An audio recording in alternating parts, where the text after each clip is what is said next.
The first night I opened, this place was so packed, and it was literally just me behind the bar, because I was the only person who worked here for the first like 4 months.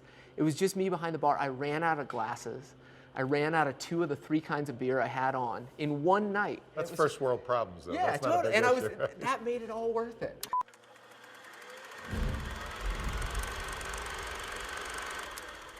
So in season 1 in Flagstaff, I had a chance to sit with Brian Strini at the Arizona Snowball. And what I loved especially about Brian was he's probably more indicative of the people who make the MedTech world go round, who don't have the advanced degree, but really do have the life experience. And my conversation with Brian really examines that and explores what it takes to be a leader, a CEO in some of the areas of MedTech. And in this one especially, his hands-on experience pays off. So clearly, you're a talented guy. You started out as a motorcycle mechanic, so you're good with your hands. In fact, if Danny Kasperzik, who we're both connected with, shared a great story that I love. He said, the first time I met Brian, I didn't even need to know anything more than when I saw his hands go on the desk. There was grease underneath the fingernails. Where does that come from? That's again, it's my love for machines. The machine solutions fit for me was very natural. So to come in there and be able to really identify with the machines and the mechanisms that we were making, and marry those two together was just a natural fit for me. So on the side, do you still play with cars and motorcycles? I haven't had a bike in a little bit since I've had some children. So in Flagstaff season 1, one of the things that really always hits me really hard is the generosity that people have in sharing their stories or their family stories. And especially in this clip, Uli Hauk talks about something hypersensitive.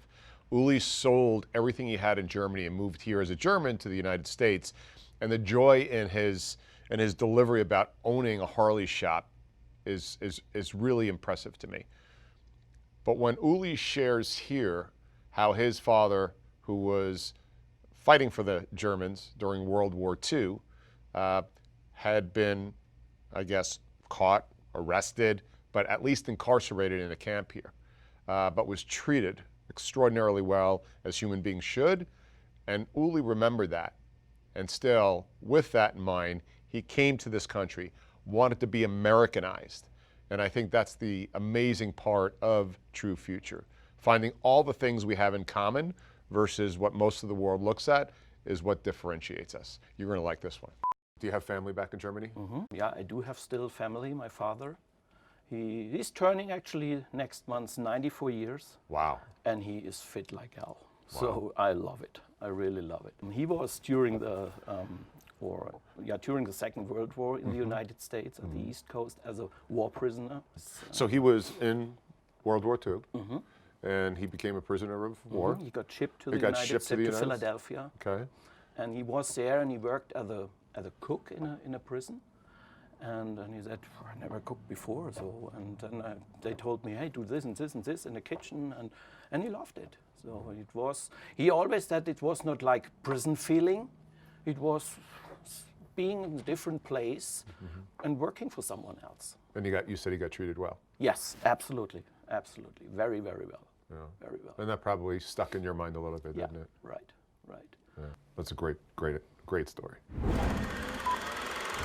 Flagstaff season 1, we spent time with Nate Friedman. Nate is an incredibly talented human being, fantastic engineer creating medical devices that are saving people's lives and leading the way doing that. And in his off hours, he has become a brewer of beer, a chemist, if you will. And I got such an education on how to make beer and how to potentially make a weapon of mass destruction using beer. Nate shares that story here. Enjoy it. This is really good. There you go. Do you have these for? That one's in bottles. This one isn't, because the wild yeast in this will blow up the bottles. So we're gonna wait. What? What? Yeah. It'll blow up the bottles. I think I probably mentioned, like in passing, this is a wild yeast. If we put this in a glass bottle or even a can, and somebody leaves it in the back seat of their car, it's going to blow up.